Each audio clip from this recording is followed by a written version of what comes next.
Good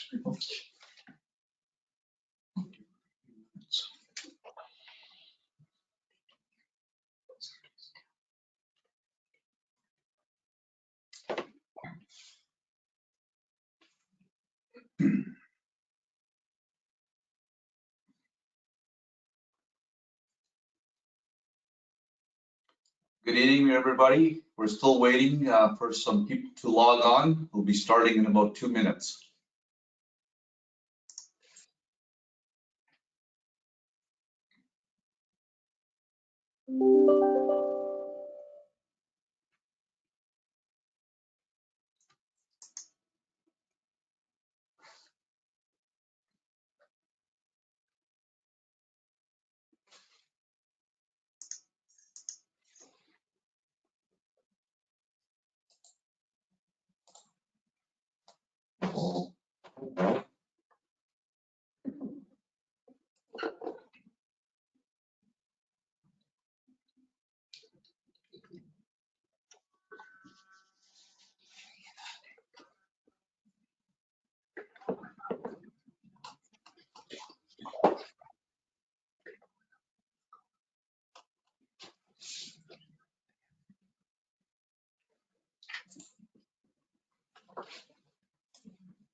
Good evening, everybody. We'd like to get started for tonight's session.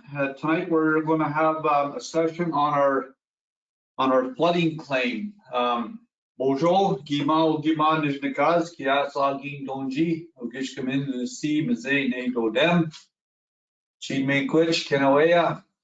I'd like to thank everybody for joining us tonight. Tonight we're going to be talking about our flooding claim. If you have any questions, on the right-hand side of the corner is the taskbar to ask questions pertaining to the land claim. Again, keep the questions relevant. Tonight we have our lawyer representing us on this file, Etienne Escuega. I'll be introducing him very shortly, and he'll give an overview of the claim. Also, who's on the negotiating team is myself, Councillor Hugh King, and Councillor Ken King. And I'm the lead negotiator on this file. And without further ado, again, my name is Chief Wilfred King from Gull Bay First Nation, and I want to thank all the members for joining us tonight. And I'd like to now introduce our lawyer, Etienne Escuega. Go ahead, Etienne, you have the floor. Hello, everyone.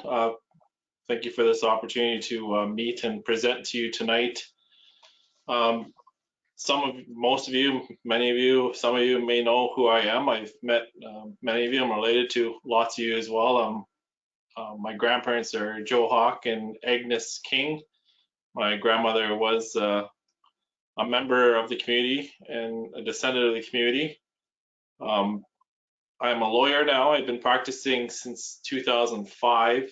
I started off at a regional firm in Thunder Bay. And now I've been on my own for almost 9 years now. And my office is located on the Fort William First Nation. And the kind of work I do involves Aboriginal treaty rights, governance, representing businesses, and so forth. And I have some experience with flooding claims because I was involved in a settlement of a claim like this a few years ago. And now I've been working with your community on this claim since 2017. This claim is against Ontario and Canada and it deals with the historical flooding of your lands and the damages that have resulted as a result of that flooding. As Chief mentioned, he's the lead negotiator, and you also have Councillor Hugh King and Councillor Kenneth King on a negotiation team from the community. And your negotiation team is also supported by an appraisal expert, Norris Wilson. He's been around for a long time. He knows his business. I've worked with him before where we had him do an independent appraisal on a file for us, and he did a really great job, and I thought that it'd be a good idea to bring him on board with us. And he was also important to bring on board because he was familiar with the Southwind Supreme Court of Canada decision, as he was one of the experts for Lac Seul in that case and had a good understanding of how Canada and Ontario would approach these negotiations and evaluation issues that we're dealing with. I'm going to talk a little bit more detail about Southwind shortly. We also have a surveyor expert. His name is Ron Stewart. I worked with him previously on another file, and he's a great resource because he does a lot of this work with other First Nations, a lot of them in the Treaty 3 area. A lot of them deal with flooding claims. And flooding claims are challenging to deal with because, unfortunately, the water is now above your land. So there's unique methods and processes you have to follow to try to get to where your original land line was. And he's well versed in that, and also just the historical legal issues associated with surveying reserve lands. And we've also more recently been joined by an economist, Dr. Mozami. He's done some work with your community over the years, and he's a great resource to the team because he's got a lot of experience with coming up with ways to value damages. And we're looking forward to continuing to work with him as we move this claim into the next phase. As I noted, the history of your claim and the loss is a result of flooding that started back when Lake Nipigon was used as basically a big water reservoir for electricity generation in the early 1900s. The flooding really took off in around 1925 when the Virgin Falls Dam was constructed at the outlet of Lake Nipigon. And at that point, they really held back the water on the lake. And then there was another significant flooding event that occurred in 1940 when the rivers north of Lake Nipigon were diverted, otherwise known as Ogoki diversion, were diverted into Lake Nipigon, and that resulted in a significant amount of water coming into Lake Nipigon. And flooding has been consistent. It's been there since 1925, and it continues to flood your lands to this day. So some history on this claim. The original specific claim was submitted to Canada in 2005. Canada had initially accepted to negotiate your claim in around 2011, but the negotiations never got underway because the leadership at that time didn't want to pursue it. In 2014, you settled your claim with OPG, who's the operator of the dams, of the hydroelectric facilities now, but the claim still remained outstanding against Ontario and Canada, and the claim was also advanced to Ontario in 2014. And in 2017, Ontario accepted your claim for negotiations. And at that point, your chief and council decided they want to engage with Ontario and Canada to commence negotiations. And at that point, they invited Canada back to the table, and Canada agreed as well. So really around late 2017, things started to get underway with the negotiations. Now, you may think that it's been a long time, and there's been a number of factors that have, I guess, challenged our ability to move this claim quicker and to conclude negotiations. And now that we have Southwind, I consider this a blessing in disguise.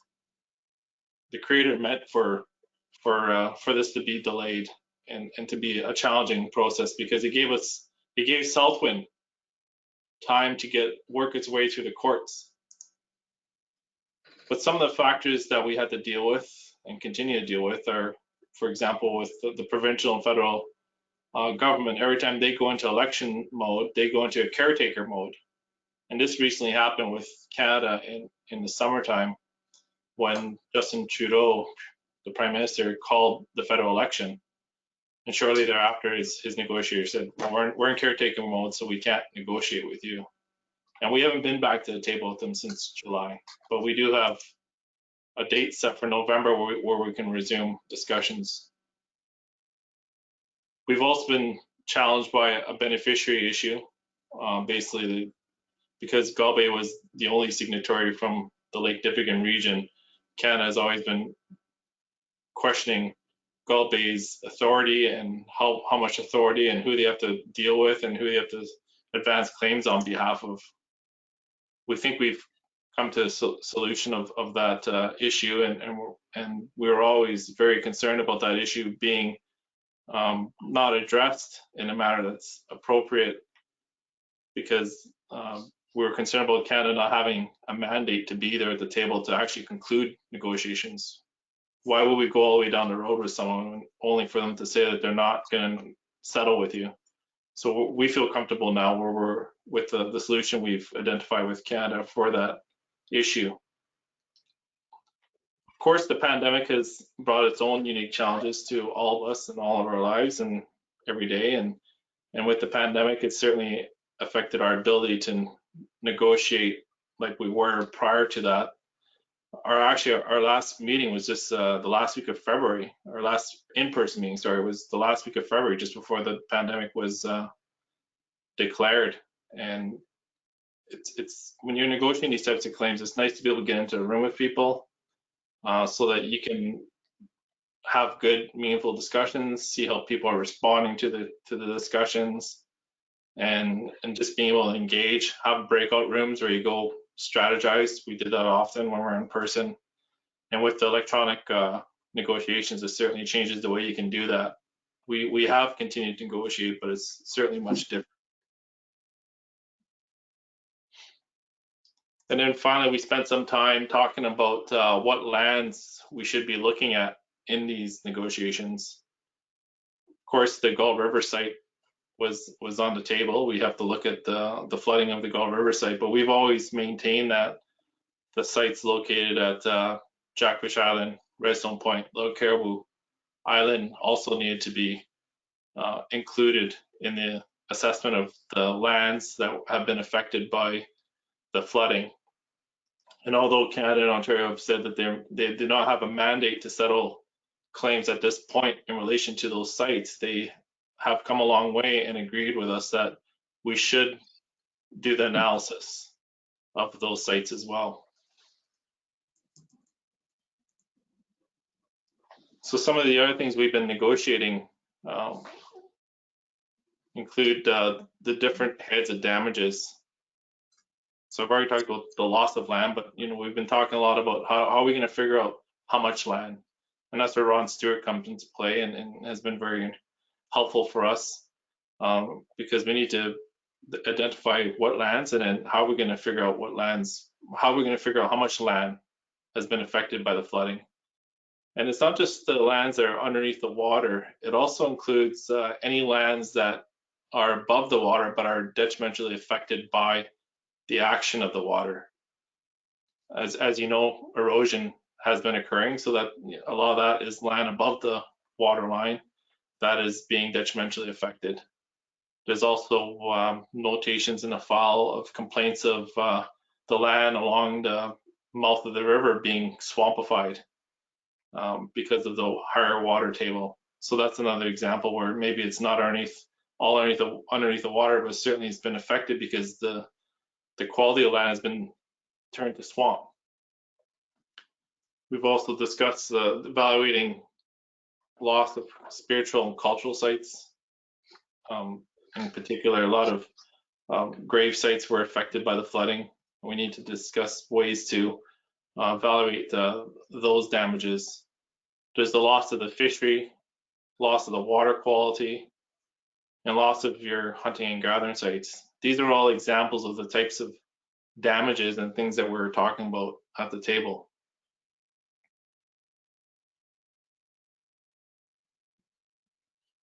We spent a lot of time discussing methodologies and how to evaluate the damages.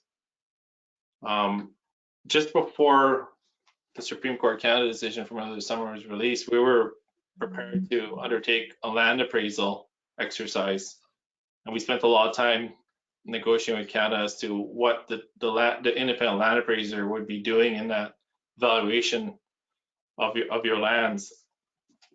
And we feel that we've got that to a suitable place.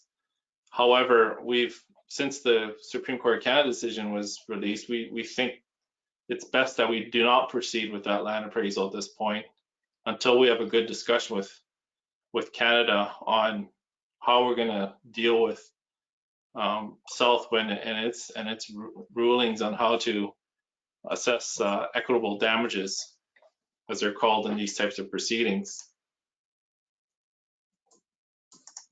So you know, the Southwind is something that's been in our radar since day one. The trial decision in Southwind was released the fall of 2017, and as you recall, I just know that we started our negotiations in 2017. So we knew that Southwind was there, and then Southwind's Court of Appeal decision was in 2019. And in that case, the First Nation did a little bit better than they did at trial. The trial decision is certainly not favorable to First Nations. But then this summer, the Supreme Court of Canada released its decision in Southwind in July. And it certainly changes the way we are looking at this claim and the way we're going to deal with Canada and Ontario on this. And it's not going to be no surprise to them. We've told them that Southwind has been very important to us all the way along. We told them we're keeping a very close eye on it.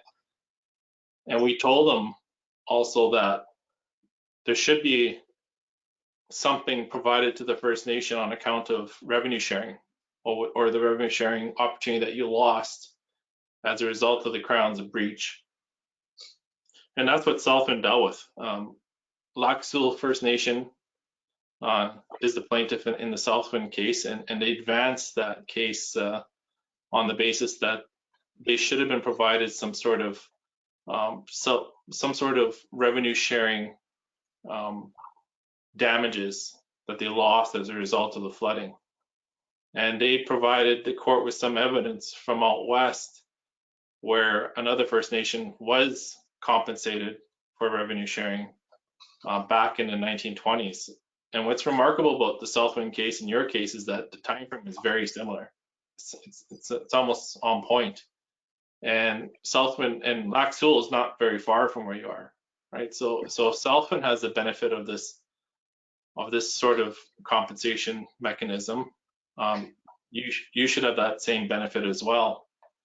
And Lac Seul is finally successful at the Supreme Court of Canada in getting a decision that says that you need to look beyond what just the bare value of the land is in expropriation principles. You need to look at the value generally as how it's important to the First Nations, to the community itself.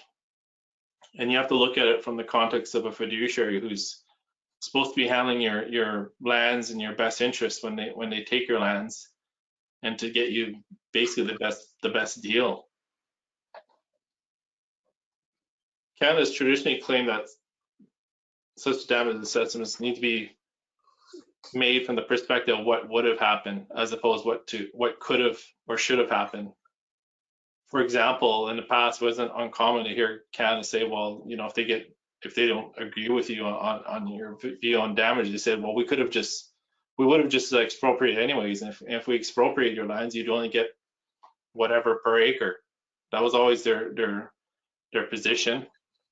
And that position, they advanced to the Supreme Court of Canada, and they lost on that because Southwind Supreme Court said that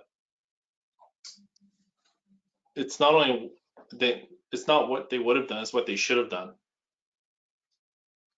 And so in the Southwind case, when you look at the expropriation principles only, the First Nation was only getting $1.29 an acre. And then they value that at the date of flooding, and then they present value that, bring it forward. So at trial, they only got $30 million. And they like I mentioned before, they appealed, and now although there is no decision on what their damages should be, the court has certainly said that you need to look beyond that $1.29 an acre value that the trial court looked at only, and consider some of the other evidence that Southwind introduced, including those other deals where there was revenue sharing. So it's fair to say that Lac Seul is certainly expecting something much more than $30 million and something much more than $1.29 an acre in accordance with expropriation damages principles.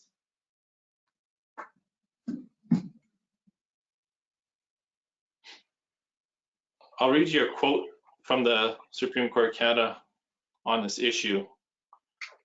And the court said as follows: the trial judge valued the flooding land based on its value in 1929, with 10% valued as waterfront and 90% valued as bushland.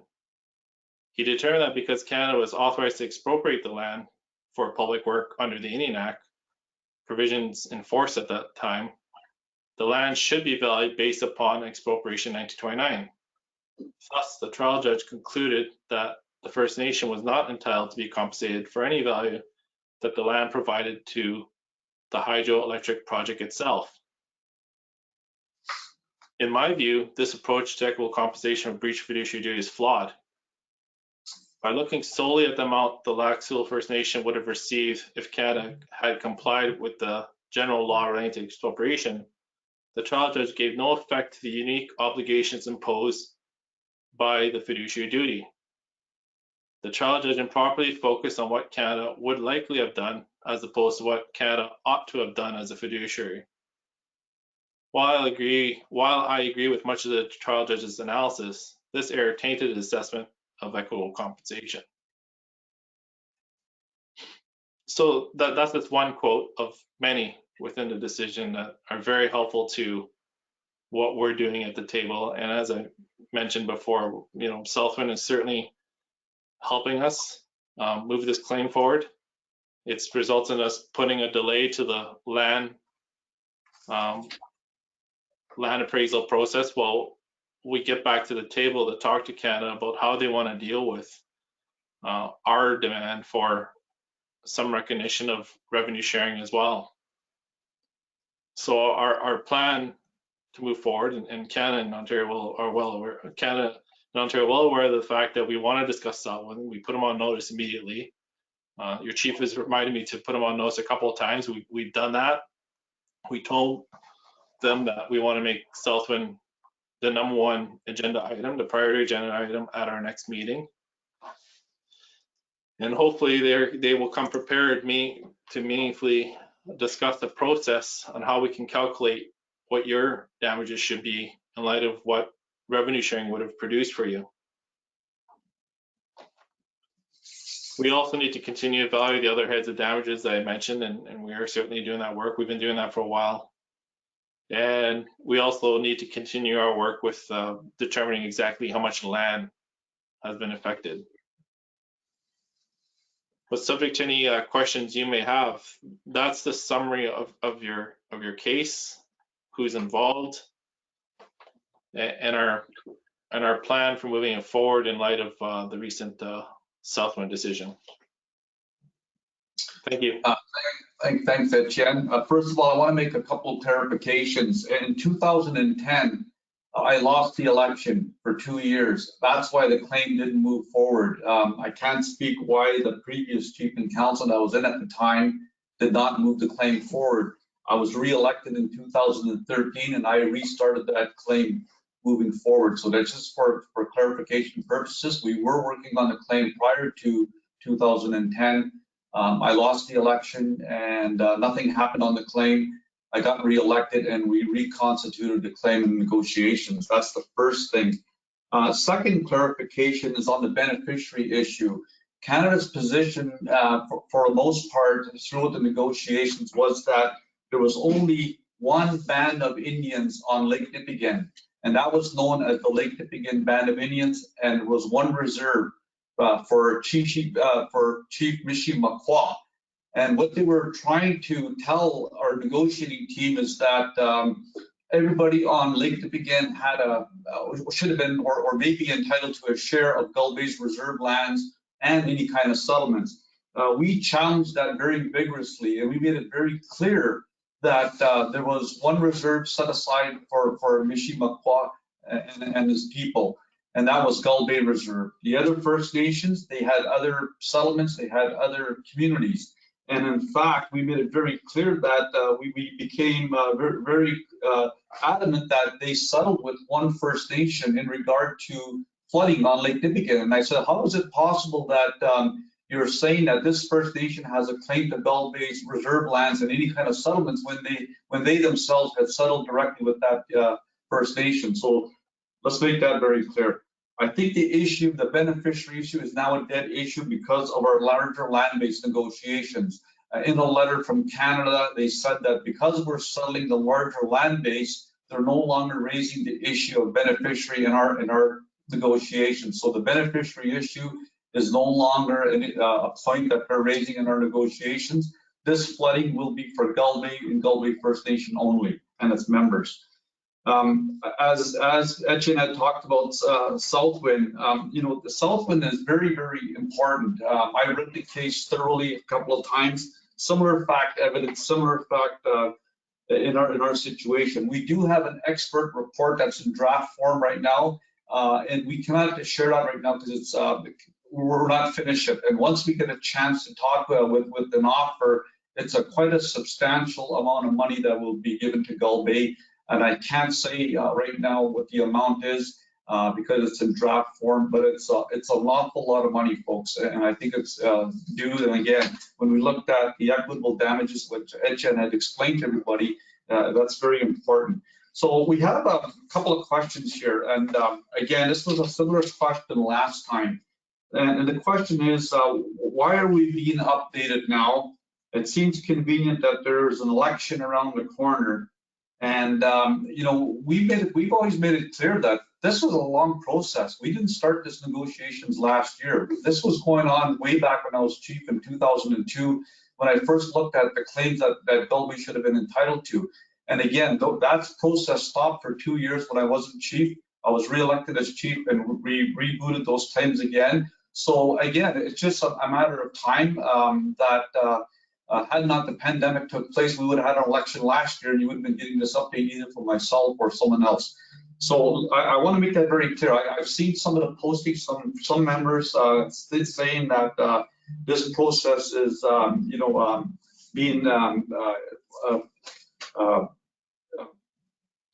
telling people now where we're at. But this has been a long process. It's not an easy process. So I want to make that clear. So we have a couple of questions. We have a question for you, Etienne. So should the division of settlement of funds be expected to be greater since Canada is most responsible? Well, generally, when we settle these things, Canada and Ontario go sort that out among themselves. We do the valuation, so we figure out what would make the First Nation satisfied. So we'll do our work at our end with our experts and say this is what it's going to take for us to be happy. And then Canada and Ontario, you guys go away and sort out who's paying what. And that's generally the way it's done. The last time I was involved with, that's how it was done. We never knew what Canada was contributing or what Ontario was contributing until we got to actually putting the numbers in the final agreement and we set out the process of when money is supposed to flow and who's submitting it. But at the end of the day, the crown is there's a principle that the crown's indivisible. So Canada will certainly be looking for Ontario to contribute its share. to this as well, since Ontario has been a significant beneficiary of the breach that led to the flooding and led to the hydro production and other resources that have benefited from this flooding.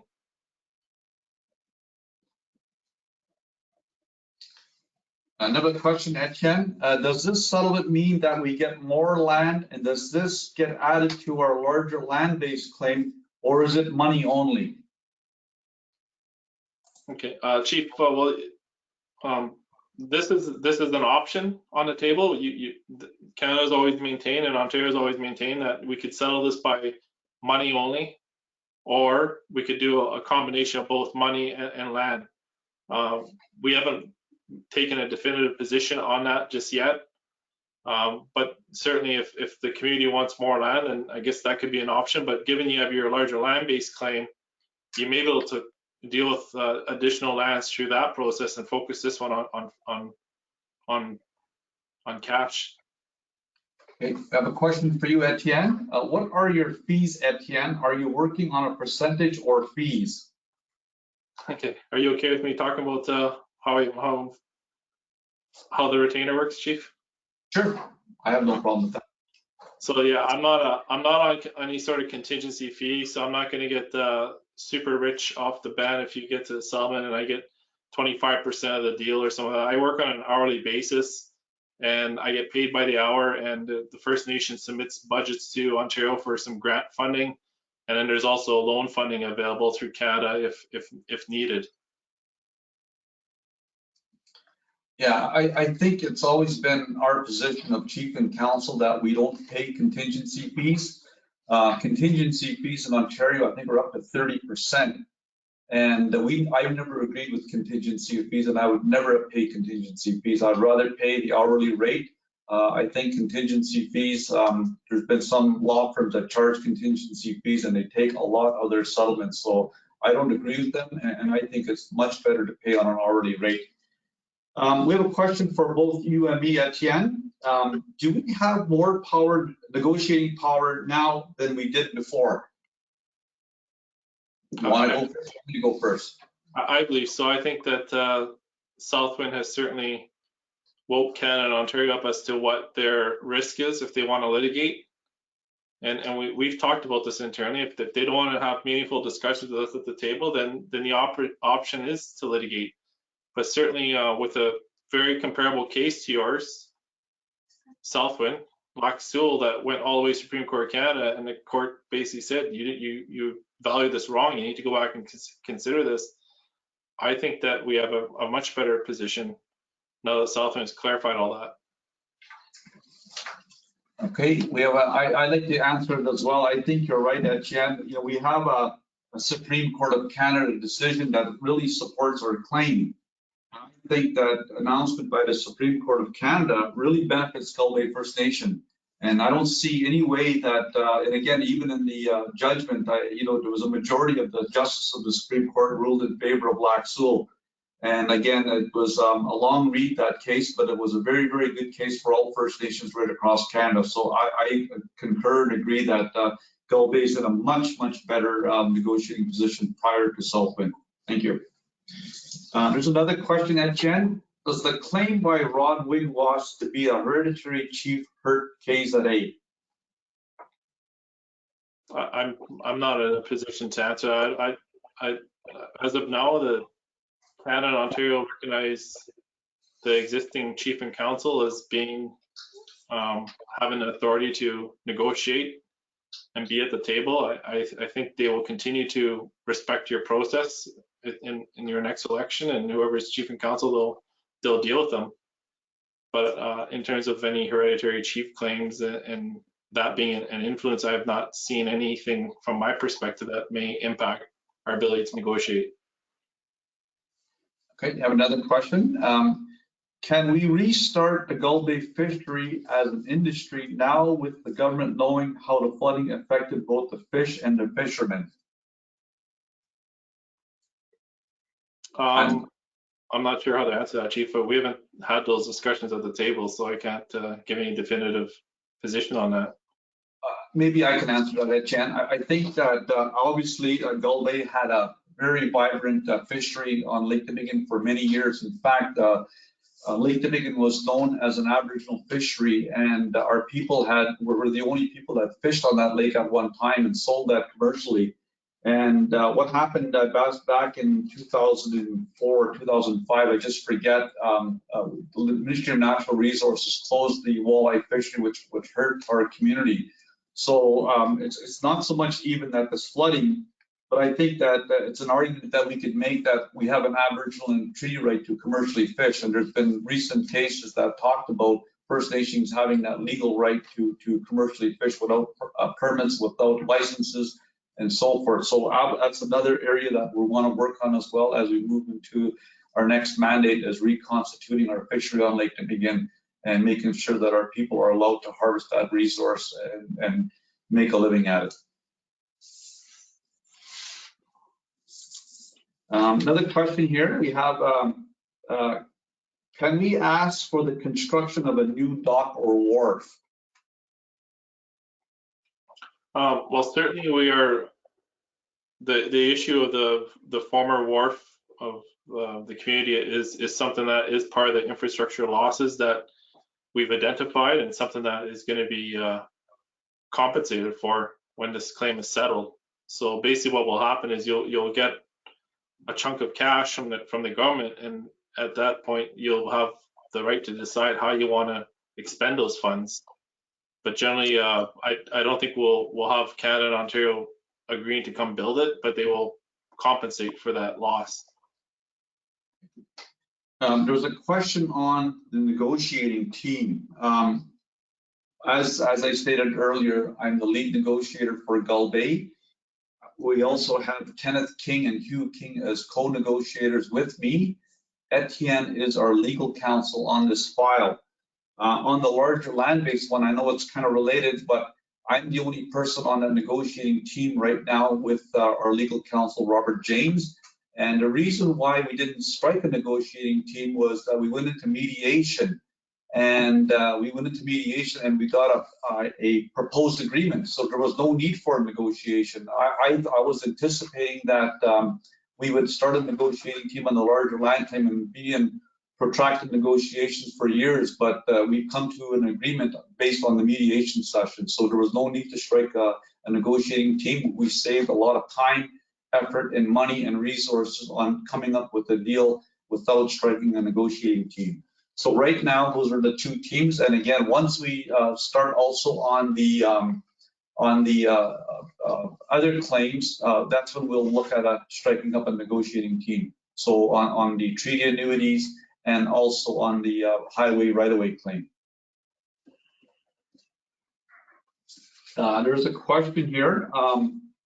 Again, why should off-reserve members get flooding settlement when they don't live in Gull Bay and their land wasn't flooded and they aren't impacted? Do you want to answer that question? Or do you want me to answer? If you want to take an initial run, you're familiar with the law about discrimination and. I believe Robert had answered that question last 2 weeks when we talked about all members of the First Nation cannot be discriminated regardless if you live on reserve or off reserve. And people leave reserves for various reasons, for education, health, and so forth. Lack of housing, lack of job opportunities. And, it's all very clear to us that, whether you got to live on reserve or off reserve, it doesn't matter. You would be entitled to any kind of benefit that would be resulted from this flooding claim. And if you were to try to refuse that benefit to everyone, I think you'd end up with lawsuits, and they would likely be successful in challenging any such a decision, because there's a large body of case out there that talks about how you cannot discriminate against people. And I think there's even one from Gull Bay, right? One of the leading cases is the Squega versus Gull Bay. Is it Gull Bay or Canada? One of the two. Anyways, it's from 2005 or 6-ish, around there somewhere. Yeah, that was a case in regards to when Canada tried to disqualify an off-reserve member from running for council, and late Rita King was the one who was questioned by INAC in the late, it was council as a whole, but the late Eugene Escuega was named in the style of cause, and we were all part of that, and we challenged that provision, and was struck down by violating Section 15 of the Charter. So, yeah, there would be no way in which we can do that. So it's very clear that the law is very clear that on and off reserve members have as much say in equity in terms of settlements. I have another question. What happens if a new chief and council get in? Could they take this claim and land base for themselves and shut out everyone else? I think that's been answered. It's very clear. I don't know if you want to answer that, Etienne. You want to add to that? Well, the new chief and council will have the authority to continue on with negotiations, but if they take it for their own personal reason, for their own personal gain, I think they're gonna have a much bigger problem on their hands if that were to occur. This thing is for the whole community, for the benefit of the whole community. Chief, I don't know if you want to add anything to that. Yeah, again, I think Robert also explained that last week as well, or last 2 weeks ago, when he talked about a new chief and council gets in, they can fire you as a lawyer. They could obviously strike up a new negotiating team. They could dismiss all of our experts and do what they want to do. It's their call as the elected leadership. They could scrap this process and sit on it, or whatever they may do, or they may, conduct other negotiations and so forth. So I think that was one of the concerns that people have, is that hopefully that this claim moves forward, because I think we're on the verge of a really good settlement here. We spent a lot of time. Again, this negotiation started way back in 2002 when I was first elected as chief. I contacted INAC about our flooding claims, and we started that process. And then now we're out of, I think, at the very tail end of these negotiations. And it's my belief, and I really think that at our meeting next meeting we have next month, that I think Canada is going to come to the table and say, okay, how do we settle this? I don't think there's going to be room for litigation on their part. The Supreme Court decision has helped us in terms of moving our arguments forward. And I'm of the view that it's very clear. There's a legal obligation here that they have to provide compensation to Gull Bay, both Canada and Ontario.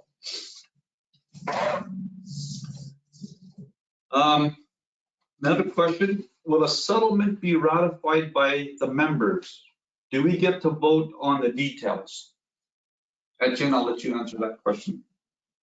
Generally, yes, you'll have to vote on the settlement of the claim. You'll be provided with a copy of the proposed settlement agreement to vote on. You'll see the details of it and how things will flow. And you'll also see there'll likely be an easement agreement that will follow, which you'll need to vote on as well, which will basically legalize the flooding, because right now it's unauthorized. They're trespassing. In order to legalize, they need a legal instrument, and that's called an easement agreement.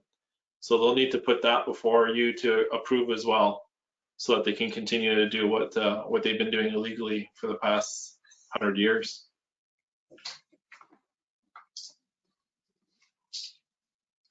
Okay, another question. Will the kids' money get put into trust again, or will the council of the day decide on how the payments are divided? If I was advising you on that, I would tell you to put the money into trust again. You don't want to be in a position where, for example, there may be a newborn that's born the day before, or sort of like the day before settlement or after, whatever it is, and their entitlement would be theirs when they're 18 years old. It wouldn't be their parents' entitlement. So you need to be very careful as a community and as a leadership to ensure that those kids' interests are protected for when they can make their own decisions what they want to do with their funds. Chief? Yeah, there's another question. I'll answer that as well first, I can. It's always been our practice that people would get the adults would get their money, and then the children's money would be put in trust. And then when they turn 18, they'll get their share with interest. And obviously, it's important that this money is protected, and that when the children turn 18, they'll have their money there. It's so important that we do this, and it's going to be a substantial amount of money, and it's important that that it's done in a proper way and a secure way.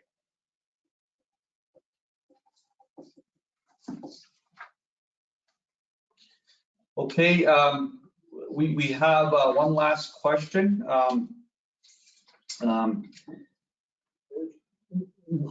optimistic. I think we have a new government in, Liberal government reelected. We have a minister from our riding, Patty Hadju. We also have Mark Miller, who's been very, very friendly to First Nations. Part of their mandates were that they wanted to settle these outstanding grievances and reconciliation with First Nations people. And again, I don't want to give anybody any kind of false hopes, but I truly believe that we're on the verge of a settlement here with this flooding claim. Again, I don't want to emphasize too much on the Lac Seul case, but the government has nowhere to run now or nowhere to hide. The Lac Seul helps us. I don't know when. I don't want to give anybody a timeline when this will be settled. I think that our next meeting will give us a very, very good indication when we think this will be settled.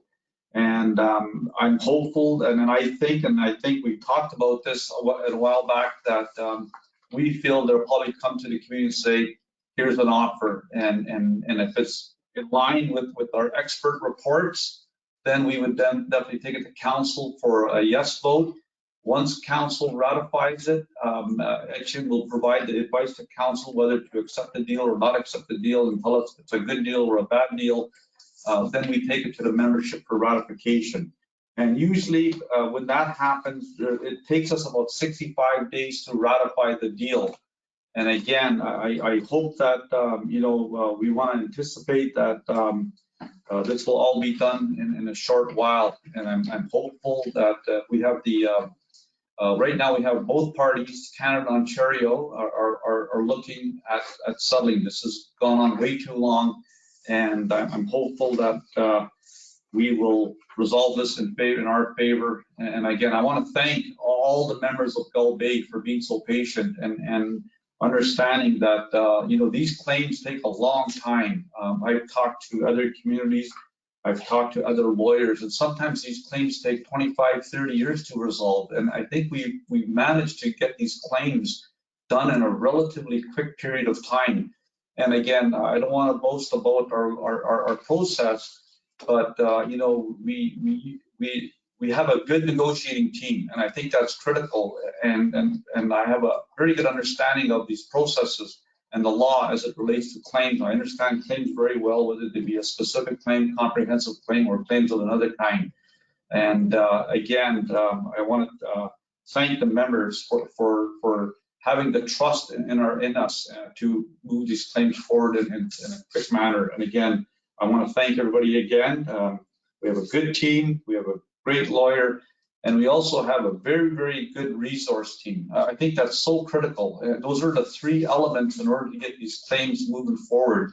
You have to provide that evidence, you have to do the historical reports, you have to have evidence to support what you're negotiating. And I think that's so important. So I'd like to thank everybody again. I want to thank our legal counsel, Etienne, for representing us, at that table. And he negotiated a substantial claim with another First Nation not too far from our community. And I spoke with representatives of that community, and they said Etienne did an excellent job. So, Chimigwech, everybody, I want to thank you for joining again. If you missed it, if you know anybody who missed this, will be recorded and people will be able to watch it again. So I want to thank everybody again. Etienne, you want to say any last words? Yeah, well, thank you, Chief. Thank you for this opportunity to present to the communities. Hopefully, next time we do this, we'll be in person, and then hopefully we'll have some of the other team members with us, and we'll be explaining an offer to you. That's our goal. We're going to keep pushing this along, and and hold the governments accountable for what you're entitled to. Thank you. Thank you. Thank you. Again, I just want to summarize as well that, I don't like meeting in this type of venue as well. I prefer meeting people in person and doing in-person presentations, but because of COVID, we're restricted from doing that. But again, I want to thank all of you that have joined us, through this internet process that, we look forward to seeing you all again. And Chi Miigwech, thank you very much.